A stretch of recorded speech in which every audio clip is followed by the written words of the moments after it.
Neurological deficit that is greater than 24 hours and is permanent that is stroke. Clear है हम यहाँ तक? Stroke की टाइप्स मैंने क्या क्या बताई हैं? Haemorrhagic, एम्बोलिक, ischaemic, hypoxic. क्लियर है हम यहाँ तक? ओके। अब स्ट्रोक दो तरह के होते हैं। I am talking about the anatomy. एक होते हैं कॉर्टिकल स्ट्रोक और एक होते हैं सब कॉर्टिकल स्ट्रोक। कॉर्टिकल स्ट्रोक कैसे होते हैं? ये आपका ब्रेन है मिसाल के तौर पे, ठीक है। ये आपका फ्रंटल लोब आ गया, पैराइटल आ गया, ऑक्सीपिटल आ गया, टेम्पोरल आ गया, ऐसे ही है। यहाँ पर आपका मिड ब्रेन है, ऐसे ही है। मिड ब्रेन के नीचे क्या होता है? पोन्स, फिर मेडुला, और फिर नीचे स्पाइनल कॉर्ड, ऐसे ही है। और ये पीछे क्या था? सेरिबेलम।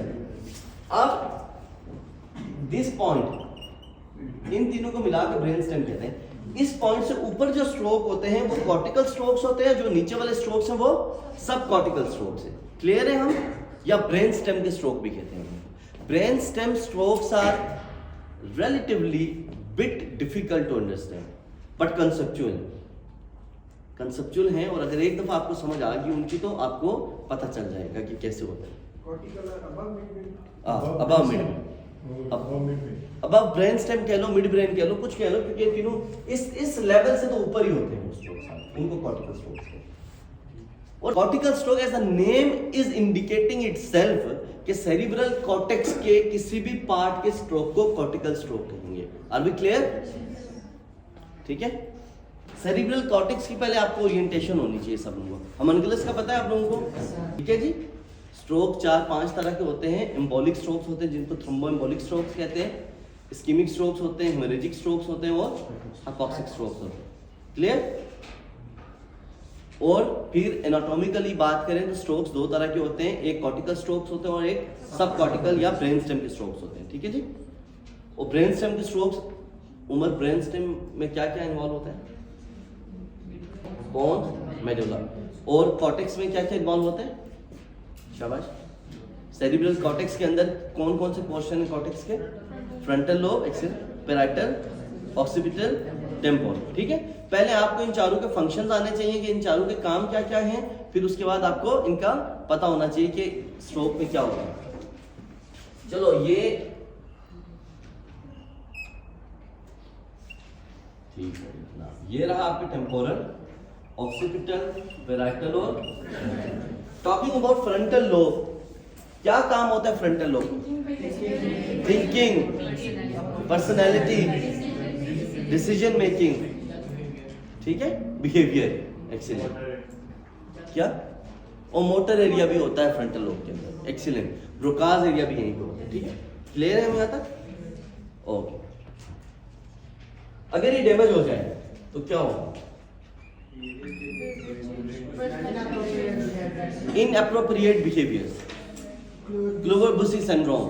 पढ़ा था ना क्लोवर-बुशी सिंड्रोम हमने? What is Kluver Bucy syndrome? It is the damage to frontal lobe and bilateral mammillary bodies. Mammillary bodies किस पार्ट का की ब्रेन के किस हिस्से में पाई जाती है mammillary bodies? Vikas, limbic system में। फंसी? लिम्बिक सिस्टम में मेमिलरी बॉडीज पाई जाती हैं। ठीक है जी। तो bilateral damage of mammillary bodies along with frontal lobe is known as Kluver Bucy syndrome. अब मुझे बताओ, एक बंदे का लिम्बिक सिस्टम में मेमिलरी बॉडीज डैमेज होगी और फ्रंटल लोब डैमेज होगा, इसमें सबसे पहली चेंज क्या आएगी? चेंज इन नहीं, पर्सनालिटी। आपने खुद बताया कि frontal lobe is associated with personality. उसकी पर्सनालिटी चेंज हो जाएगी, बिहेवियर चेंज हो जाएगा उसका। ठीक है। इनएप्रोप्रिएट सेक्सुअल उसके जो है वो एक्टिविटीज होने लग जाएंगी। ठीक है। इनएप्रोप्रिएट सेक्सुअल रिस्पॉन्सेज होंगे उसके। यहां चलते चलते पत्थर मार रहा होगा किसी को। ठीक है। वो बिल्कुल कुछ एक डिफरेंट पर्सनालिटी बन जाएगा। आप कहोगे कि जिस फंसी को हम जानते थे ये वो तो नहीं है। ठीक है। सही हो गया? चलो, talking about parietal lobe. Parietal lobe के क्या काम होते हैं? उससे पहले मुझे बताओ what is central sulcus? Anybody?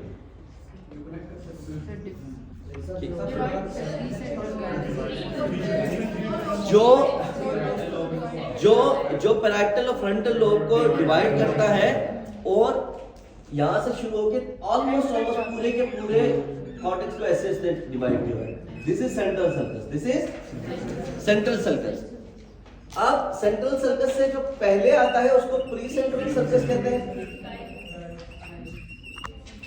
Pre central sulcus area कह लो इसको, ठीक है।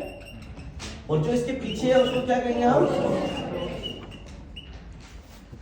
आप लोगों की आसानी के लिए प्री सेंट्रल एरिया को मोटर एरिया कहते हैं, इसको मोटर कॉर्टेक्स भी कहते हैं, ठीक है जनाब। सोमैटोसेंसरी,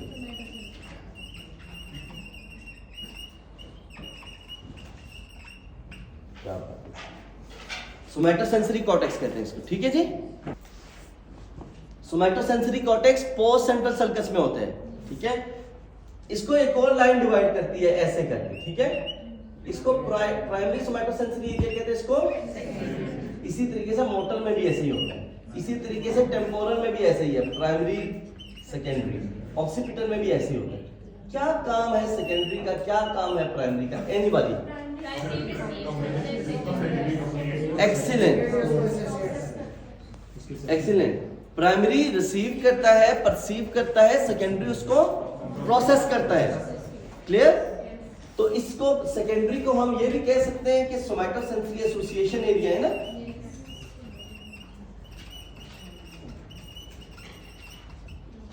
सोमैटोसेंसरी एसोसिएशन एरिया ऐसा ही है। What is somatosensory association area? मिसाल के तौर पर एक बंदा यहाँ बाहर फिसलता है और गिरता है। अब उसको कहां पर चोट लगी है, कहां पर रगड़ लगी है, वो सेंसेशन कहां पे जाती है? सबसे पहले इस एरिया में आती है, प्राइमरी सेंसरी एरिया में। ये फिर क्या करता है, ये यहाँ से सेंसेशन इसको देता है और ये उसको प्रोसेस करता है। प्रोसेस करने के बाद ये अपनी तमाम इंफॉर्मेशन किसको भिजवाता है? मोटर कॉर्टेक्स को भिजवाता है। कहता है कि यार ये रोड के जो बीच गिरा हुआ है, अब इसको यहाँ से उठना चाहिए। फिर आपका मोटर कॉर्टेक्स एक्टिविटी प्लान करता है कि how we will get up. Clear? तो वो फिर मोटर एक्टिविटी किसके जरिए?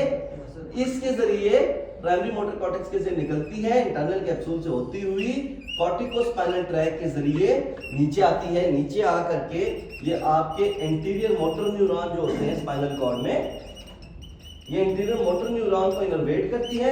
इंटीरियर मोटर न्यूरॉन फिर आगे आर्म्स को, लेग्स को, फुट को, हर जगह को सप्लाई करते हैं और एक फिर एक्टिविटी प्लान होती है और फिर आप उठ जाते हो सड़क से। क्लियर है? हम इसमें परेशान होने की जरूरत नहीं, क्योंकि हम जब ये पढ़ेंगे ना स्पाइनल कॉर्ड, तो हम corticospinal tract, spinothalamic tract, spinocerebellar tract, ये सारे ट्रैक्स पढ़ेंगे हम, ठीक है। Dorsal column etcetera. तो आपको पता चल गया पैराइटल लोब के बारे में 2-3 बातें। एक क्या बात पता चली कि इसमें ज्यादातर सोमैटोसेंसरी एरिया ही है मेजरली। क्लियर है? हम और एक इसमें वर्निकेज एरिया भी होता है, ठीक है। What is Wernicke's area? Speech comprehension area. It is speech comprehension area. And what is speech producing area? Broca's area. आप फर्स्ट एड के ऊपर एक पेज है जिसके ऊपर बहुत सारे ब्रेन के डिफरेंट पार्ट्स के फंक्शंस लिखे हुए हैं। प्री फ्रंटल कॉर्टेक्स का क्या काम है, ऑर्बिटल कॉर्टेक्स का क्या काम है, नहीं सॉरी ऑक्सीपिटल कॉर्टेक्स का क्या काम है, या फ्रंटल आई फील्ड का क्या काम। What is frontal I field का क्या काम है? कोई बंदा बता सकता है? तो चोरस चीज है ये वो। तो फिर सेकेंडरी ऑक्सीपिटल कॉर्टेक्स क्या कहता है कि ये खिजर है, ठीक है। तो ये कौन बताएगा आपको? विजन की कौन प्रोसेस करता है इस चीज को? आपका occipital cortex, secondary occipital cortex. Clear है? हम टेम्पोरल लोब पे आते हैं। टेम्पोरल लोब में प्राइमरी और सेकेंडरी टेम्पोरल लोब, ये ऑडिटरी कॉर्टेक्स है आपका। एक सेकंड आप देखो, कुछ हमें थोड़ा बहुत पता चल रहा है कि majority of the sensory cortex is parietal lobe, 100% of the vision cortex is visual cortex is occipital, and 100% of the auditory cortex is temporal. तो ऑडिटरी में टेम्पोरल लोब इज ऑडिटरी। 2 काम हैं टेम्पोरल लोब के। क्या कौन कौन से काम है टेम्पोरल लोब के? एक ऑडिटरी है, दूसरा इसमें लिम्बिक सिस्टम है, दूसरा क्या इसमें? ये नजर आ रहा है पीछे वालों को ना? अच्छा, लिम्बिक सिस्टम में कौन कौन से पार्ट्स होते हैं? एनीबॉडी? हिप्पोकैम्पस, अमेग्डाला, मेमोरी बॉडीज, वर्निकेज, ठीक है जी। अब मुझे एक बात बताओ, अमेग्डाला का क्या काम होता है? फियर, पेन, प्लेजर, हैप्पीनेस, ठीक है। मसलन रोजा अफ्तार करने के बाद जब आप सिगरेट का कश लगाते हैं, ठीक है, जब आप सिगरेट के कश लगाते हैं तो वो जो आपको चस आती है वो अमेग्डाला की वजह से आती है। किसकी वजह से आती है? अमेग्डाला की वजह से आती है। रील स्क्रॉल करते हुए जो आपको मजा आ रहा होता है वो अमेग्डाला की वजह से आता है, और पढ़ाई करते हुए जो मौत पड़ती है वो भी अमेग्डाला की वजह से पड़ती है। ठीक है, इसको रिवॉर्ड सिस्टम भी कहते हैं और इसको पनिशमेंट एरिया, और ये सारा कुछ यहीं पे होता है अमेग्डाला का। ठीक है जी। Now what is the function of hippocampus? ये सबसे पीछे वाला जिसने कहा था बहुत। आप डॉक्टर साहब जी जी, हिप्पोकैम्पस का क्या काम होता है? एक्सीलेंट, मेमोरी फॉर्मेशन में हेल्प करता है। बहुत अच्छे, मेमोरी फॉर्मेशन में हेल्प करते हैं और एरिया स्पीच कॉम्प्रिहेंशन। अच्छा, लेट्स टॉक अबाउट नाउ। यहां पर होता है ब्रोकाज एरिया आपका, और यहां पर होता है आपका वर्निकेज एरिया। ये थोड़ा सा नीचे होता है, यहां पर। ठीक है जी। और ये इन दोनों को आपस में कौन सी चीजें कनेक्ट कर रही होती हैं? मेरा आर्कुएट फाइबर्स होती है, शायद आर्कुएट फाइबर्स होती है जो इनको कनेक्ट कर रही होती है। अब अगर किसी बंदे का ब्रोकाज एरिया डैमेज हो जाए तो क्या होगा? स्पीच प्रोड्यूस नहीं कर पाएगा। ठीक है, अब देखो, और वो फ्रस्ट्रेटेड भी होगा। क्यों भाई? बोल नहीं पा रहा। ठीक है ना, वो बोल नहीं पा रहा। मसलन अब मानूर जैसा बंदा अगर बोल ना पाए तो कितना फ्रस्ट्रेट हो जाएगा इंसान। ठीक है, वर्निकेज एरिया का डैमेज हो जाता है तो क्या होगा? फंसी। अब वो अब उसको आवाज आ रही है, सब कुछ उसकी कंप्रीहेंड नहीं कर पा रहा। हाँ, आपका नाम डॉक्टर साहब? डॉक्टर आदिल कह रहे हैं सर, जैसे हम आपको वाइवा सुना रहे होते हैं तो आप हमसे सवाल करते हैं, हम उसको कॉम्प्रीहेंड नहीं कर पाते।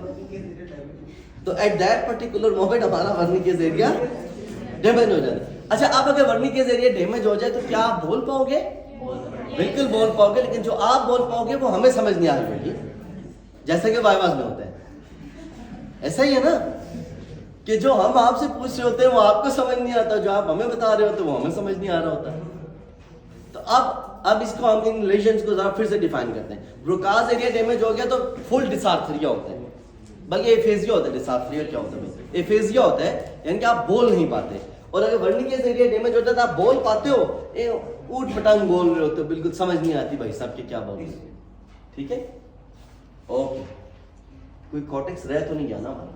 चलो जी, ये जो फ्रंटल एरिया है और ऑक्सीपिटल एरिया है, फ्रंटल चूंकि इंटीरियर साइड पे होता है तो इसको कौन सी आर्टरी सप्लाई करती है? Interior cerebral artery. ऑक्सीपिटल को पोस्टीरियर सेरिब्रल आर्टरी, और पैराइटल को MC, middle cerebral artery. Clear? AC और एमसीए किसकी ब्रांचेस हैं? कैरोटिड आर्टरी की। और बीसीए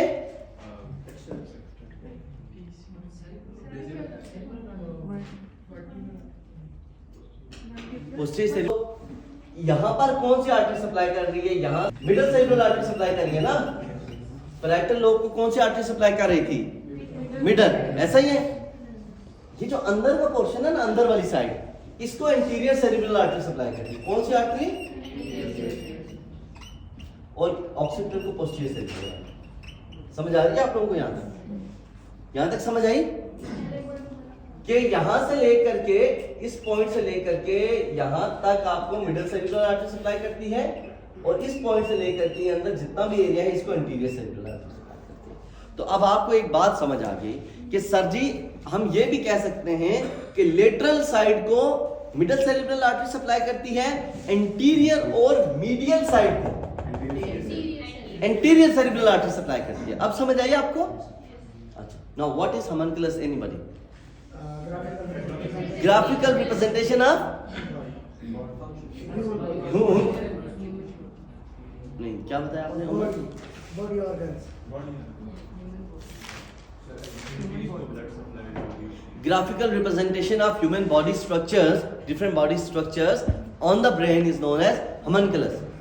कहने का मकसद क्या है? आपके ब्रेन का कोई ना कोई पार्ट, जैसे उसामा ने डेफिनेशन में कहा था, आपके ब्रेन का कोई ना कोई पार्ट किसी न किसी फंक्शन के साथ एसोसिएटेड है।